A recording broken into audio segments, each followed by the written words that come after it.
حضرت شیخ بایزید رحمت اللہ تعالی علیہ لکھا ہے کہ حضرت نے اپنے مریدوں کے ساتھ نماز پڑھنے جا رہے تھے، تو گلی تنگ تھی، تو اس جانب سے کتا بھی آ گیا۔ تو ظاہر ہے اگر تلقین آئی غیب سے، کوئی دل میں خیال تو آیا ہوگا نا، تو حضرت نے اپنے کپڑوں کو بڑا سمیٹا اور سائڈ پہ ہو گئے کہ کتا گزر جائے، کہیں میرے کپڑوں سے لگ ہی نہ جائے یہ۔ تو پھر یہ تلقین آئی غیب سے، وہ جو کتا ہے نا وہ بول اٹھا، عرض کرتا ہے بایزید کیوں مجھ سے اتنی نفرت کر رہے ہو؟ آپ نے فرمایا تو نجس ہے، میں نماز پڑھنے جا رہا ہوں، میرے کپڑے خراب کر دے گا، میں تو اس لیے پیچھے ہٹا ہوں۔ تو کتا آگے سے کہتا ہے حضرت اگر میں گیلا ہوں تو پھر نجس ہوں، پھر ناپاک ہوں، اگر خشک ہوں تو پھر تو میں ناپاک ہی نہیں، اگر آپ کے کپڑوں سے لگ بھی گیا تو کچھ نہیں ہوگا، اگر گیلا ہوں تو لگ گیا تو پھر آپ کے کپڑے ناپاک کروں گا، لیکن پھر بھی میری ناپاکی ایسی ناپاکی ہے کہ 3 بار کا جو پانی ہے وہ اس ناپاکی کو دور کر دے گا۔ اگر آپ کے کپڑوں سے لگ گیا نا 3 بار، اگر آپ اپنے کپڑوں کو پانی سے دھوئیں گے تو کپڑے پاک ہو جائیں گے۔ لیکن بایزید کبھی تو نے اپنی ناپاکی پہ غور کیا؟ میری ناپاکی تو وہ ہے جس کو 3 پانی دور کر دیتے ہیں، لیکن تیری ناپاکی تو وہ ہے جس کو 7 سمندروں کا پانی بھی نہیں دھو سکتا۔ جا کے پہلے اپنی ناپاکی دور کر۔ ہاں حضرت، یہ اندر کی ناپاکی، اور کیونکہ بات ان سب بابوں کی ایک ہوتی ہے، انداز جدا ہوتے ہیں، تو پھر یہی بات حضور بلے شاہ رحمت اللہ تعالیٰ نے کس طرح لکھی؟ آپ فرماتے ہیں پھلاں داتو عطر بنا، پھلاں داتو عطر بنا، عطر دا پھر تو کڈ دریا، دریا وچ پھر تو ڈبکیاں لا۔ ذرا بات کی گہرائی تک جانا۔ حالا عطر کیا ہے؟ تھوڑا سا شیشی پہ لے کے اپنی ہتھیلی پہ لگایا، اس طرح کر کے جسم پہ لگا دیا، جہاں سے گزرو گے وہاں سے بھی پتا چلے گا اس بندے نے عطر لگایا ہے۔ اگر تھوڑی امپورٹڈ شیشی ہے، تھوڑا سا خود پہ سپرے کر لو، جہاں سے گزرو گے وہاں سے بھی پتا چلے گا کہ اس نے عطر لگایا۔ عطر تو اتنا سا بھی ہو تو وہ بو کو دور کر دیتا ہے، ختم کر دیتا ہے وہ، لیکن کتنا گہرا مصرع ہے، پھلاں دا تو عطر بنا، عطر دا پھر تو کڈ دریا، تھوڑا سا لگانا نہیں، پھلاں دا تو عطر بنا، عطر دا پھر تو کڈ دریا، دریا وچ پھر تو ڈبکیاں لا، پھر بھی تیری بو نہیں مکنی، پہلوں اپنی میں مکا، پہلوں اپنی میں مکا۔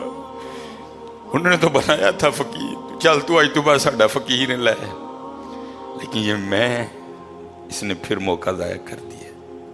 میں حضرت پھلاں دا تو عطر بنا، عطر دا پھر تو کڈ دریا، دریا وچ پھر تو ڈبکیاں لا، پھر بھی تیری بو نہیں مکنی، پہلوں اپنی میں مکا۔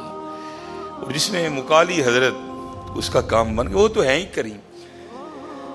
ہاں، اور کتنے کریم ہیں میں آپ کو بتا نہیں سکتا حضرت۔ یہ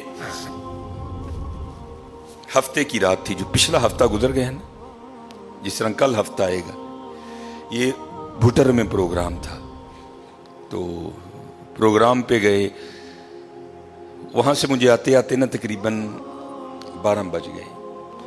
جب میں گھر آیا نا تو چھوٹا بیٹا میرا، سب سے چھوٹا ابراہیم، بڑا رو رہا تھا، تو ماں اس کو چپ کرانے کے لیے نا وہ ٹہل رہی تھی، اس کمرے سے اس کمرہ، اس کمرے سے اس کمرہ، تو وہ کہتی ہے کہ شاہ کے بعد کی اس کی طبیعت خراب ہے، مسلسل رو رہا ہے، میں نے بڑا چپ کرایا، نہیں کر رہا، تو اس طرح کریں اس کو کسی ہاسپٹل لے چلتے ہیں۔ میں نے کہا چلو، عمل خدمت لے گئے، وہ ڈاکٹر نے چیک کیا، اس نے کہا بچے کا گلا خراب ہے، اور جب بھی بچوں کا گلا خراب ہوتا ہے نا، ساتھ پھر ان کے کان میں بھی درد ہوتی ہے، اس کے کان میں درد ہے اس لیے رو رہا ہے۔ اس نے وہ دوائی وغیرہ انجیکشن وغیرہ لگائے، اس کے کان میں ڈراپس بھی ڈالے، لیکن میں نے کہا نہیں، میں آدھا گھنٹہ ویٹ کروں گا، بچے کی جب طبیعت سنبھلے گی نا میں پھر ہی گھر لے کے جاؤں گا۔ ہم وہاں بیٹھ گئے، خیر بچے کی طبیعت سنبھل گئی، ہم لے کے نا گھر آ گئے۔ اب ظاہر ہے بچے کی طبیعت خراب تھی، اس کی ماں نے عشاء کی نماز نہیں پڑھی تھی، میں نے فرض اور سنتیں پڑھ لی تھی، وتر اور نوافل میں نے بھی نہیں پڑھے تھے۔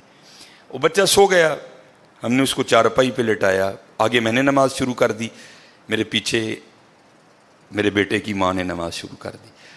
اب میری وطروں کی نا دوسری رکعت تھی، ظاہر ہے ماں بھی یہاں ہی ہوگی، وہ فرض پڑھ رہی تھی، میں وطر پڑھ رہا تھا، یا اس کی تیسری رکعت ہوگی یا اس کی بھی دوسری ہوگی یا چوتھی ہوگی. اب اس کی نا آنکھ کھل گئی، اس نے بڑی شدت سے رونا شروع کر دیا. تو ہر مسئلے کی روح سے آپ نماز توڑ سکتے ہیں، کیونکہ وہ چارپائی سے بس گرنے ہی والا تھا. دودھ ابل رہا ہے، بی بی نماز پڑھ رہی ہے، نماز توڑ کے دودھ بچائے. کوئی کنویں میں گر رہا ہے، نماز توڑ کے اس کو بچاؤ. پہلے توڑ سکتے تھے، لیکن میں نے کہا نہیں، میں نہیں توڑنی. کوئی بات تھا نا حضرت، محبت تو تھی اولاد کی لیکن دل تھوڑا سخت. لیکن ادھر کیا تھا؟ ادھر ماں تھی حضرت. اس نے کیا کیا؟ اس نے نماز توڑ کے نا بچے کو جا کے چارپائی سے اٹھا کے سینے سے لگا لیا. اب میں نے وطروں کی تیسری رکعت پڑھی تو میں مصلی پہ بیٹھ کے نا میں رو پڑا. ہائے، نبی علیہ السلام نے کیا فرمایا کہ اللہ جل شانہ بندے سے 70 ماؤں سے بڑھ کے پیار کرتا ہے. یار اگر ایک ماں کی محبت یہ ہے تو پھر اس کی محبت کیا ہوگی؟ اگر ایک ماں کی محبت یہ ہے کہ اس نے نماز توڑ کے بچے کو سینے سے لگا لیا، تو پھر تصور کرو حضرت، جو 70 ماؤں سے بڑھ کے پیار کرتا ہے اس کی محبت کیا ہوگی. لیکن بات پھر وہی ہے حضرت، ہم تو مائل با کرم ہیں، لیکن کیا ہم تو مائل با کرم ہیں، لیکن آگے سے کیا؟ جب یہ وہ بچہ تھا نا، میں نہیں تھی حضرت اس میں. وہ تو پوری شدت سے رو رہا تھا، مجھے بٹھاؤ، مجھے اٹھاؤ، مجھے بچاؤ، مجھے بچاؤ. شدت تھی نا حضرت، اس شدت نے ماں کو مجبور کر دیا کہ اس نے نماز توڑ کے بچے کو اٹھایا. یہاں بھی جب شدت آتی ہے نا حضرت، تو پھر دریائے رحمت ایسا جوش میں آتا ہے کہ بگڑی بن جاتی ہے. لیکن پھر کیا ہے؟ ہم تو مائل با کرم ہیں.